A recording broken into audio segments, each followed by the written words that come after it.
2 ದಿನಗಳ ಮಣಿಪುರ ಭೇಟಿಯಲ್ಲಿರುವ ರಾಷ್ಟ್ರಪತಿ ದ್ರೌಪದಿ ಮುರ್ಮು ಅವರಿಗೆ ಇಂಫಾಲದಲ್ಲಿಂದು ರಾಜ್ಯಪಾಲ ಅಜಯ್ ಕುಮಾರ್ ಭಲ್ಲ ಔಪಚಾರಿಕ ಸ್ವಾಗತ ಕೋರಿದರು. ರಾಷ್ಟ್ರಪತಿ ಅವರಿಗೆ ಸಾಂಪ್ರದಾಯಿಕ ಗೌರವ ರಕ್ಷೆ ನೀಡಲಾಯಿತು.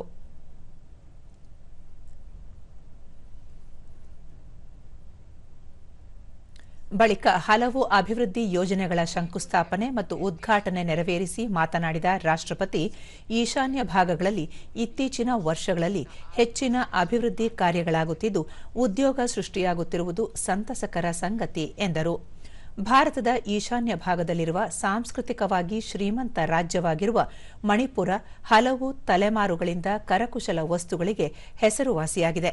ರಾಜ್ಯದ ಕರಕುಶಲ ವಸ್ತುಗಳು ಸಂಪ್ರದಾಯ, ಸಂಸ್ಕೃತಿ ಮತ್ತು ಕಲಾತ್ಮಕ ಅಭಿವ್ಯಕ್ತಿಯ ಮಿಶ್ರಣವನ್ನು ಪ್ರದರ್ಶಿಸುತ್ತವೆ. ಇಲ್ಲಿಯ ಕರಕುಶಲ ವಸ್ತುಗಳು ಹೆಚ್ಚಾಗಿ ರಾಜ್ಯದ ಸ್ಥಳೀಯ ಸಂಪ್ರದಾಯಗಳೊಂದಿಗೆ ಸಂಬಂಧ ಹೊಂದಿವೆ ಎಂದರು.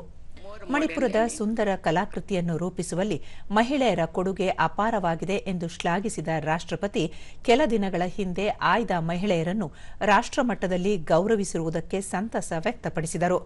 ಇದೇ ವೇಳೆ ಈಶಾನ್ಯ ರಾಜ್ಯಗಳಲ್ಲಿ ಹಿಂಸಾಚಾರ ಘಟನೆಗಳು ನಡೆದಿರುವುದು ದುರದೃಷ್ಟಕರ ಎಂದ ರಾಷ್ಟ್ರಪತಿ, ಇಂಥ ಘಟನೆಗಳು ಮರುಕಳಿಸದಂತೆ ಕೇಂದ್ರ ಸರ್ಕಾರ ಈಗಾಗಲೇ ಹಲವು ಕಾರ್ಯಯೋಜನೆಗಳನ್ನು ರೂಪಿಸಿದೆ ಎಂದರು. Economic activity. They reflect government's commitment to inclusive development and empowerment of the people of Manipur.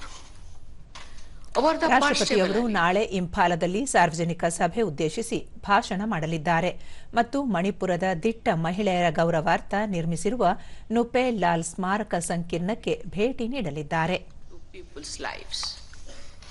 I am aware of the pain that the people of Manipur have gone through following the unfortunate violence.